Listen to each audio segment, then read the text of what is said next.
Hello, this is the luckiest maths teacher in the world. Thank you so much for tuning into this video in which we'll perform more integration of rational functions. So in previous videos, we looked at performing the integration of functions like this, where I had a function on the bottom and its derivative on top. But we're not going to do that in this video. Instead, we're going to look at integrating where you have a polynomial on top and a polynomial on the bottom, and the degree of the polynomial on top is greater. So there's no way we can have the function on the bottom and its derivative on top if the polynomial on top has a higher degree. So how are we going to integrate something like this, and what does it have to do with logs? So the golden rule is if you're integrating one polynomial divided by another, and the one on top has higher degree, then you use polynomial long division. The way we're going to integrate this is we're going to divide this polynomial by this polynomial, and because this degree is one more than that, we should end up with something involving logs. Okay, so it all sounds a bit complicated, so let's get into integrating this. So what we want to do is use polynomial long division to simplify this fraction here. So this is how we do polynomial long division that we learned last year. We're saying how many times, if you like, does x minus 1 go into x squared plus 4x plus 5. So what you do each time is you take the leading term, in this case x, and divide it into these terms. So we go x into x squared, that goes x times. So now we're going to calculate the remainder. We take x by x, gives x squared, and then we multiply x by minus 1 to get minus x. So to calculate the remainder, you always subtract your expression, which is this one, from the original expression. So we have x squared minus x squared is 0. 4x subtract negative x just gives us 5x. So when we've got a remainder, we divide by the leading term. We go, how many times does x go into 5x? And that is positive 5.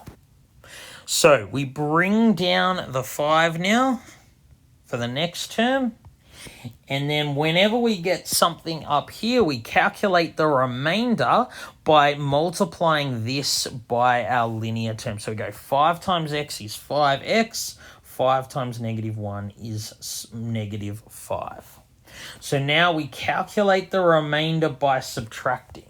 We subtract our expression from the original expression. So 5x minus 5x is 0. 5 subtract negative 5 gives us positive 10. So this here is the remainder. So what have we actually figured out? What we've figured out is that x squared plus 4x plus 5 is equal to x minus 1 times x plus 5, and there's a remainder of 10. So if I divide each of these terms by x minus 1, I get this. So notice here, the x minus 1s will cancel out. X squared plus 4x plus 5 over x minus 1, this thing here, equals x plus 5 plus 10 over x minus 1.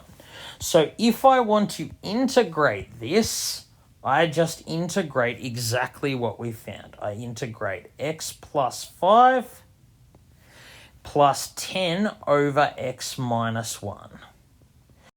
So this thing I ended up with goes there, and then I add the remainder divided by the original function there. So the integral of this rational function, the quadratic divided by the linear term, I've written it an easier way. So now integrating this is so much simpler than integrating this. I'm just going to integrate term by term. So the integral of x is x squared on 2. The integral of 5 is 5x, and the integral of 10 over x minus 1, well, that's just 10 of natural log of x minus 1. This is where the logs come in. And because it's an indefinite integral, I need to add the c. So I know it is a bit confusing. When we have a situation where we have a function on the bottom and its derivative on top, the integral is just the natural log of this function on the bottom. But here, when we have a different situation, we don't have a function on the bottom and its derivative on top, there's no way I could make this into the derivative of that. When you have a polynomial of higher degree divide a polynomial of lower degree, you use polynomial division to simplify the expression, and then you just integrate term by term. All right, thank you so much for tuning into this video. This has been the luckiest maths teacher in the world. Have a great day.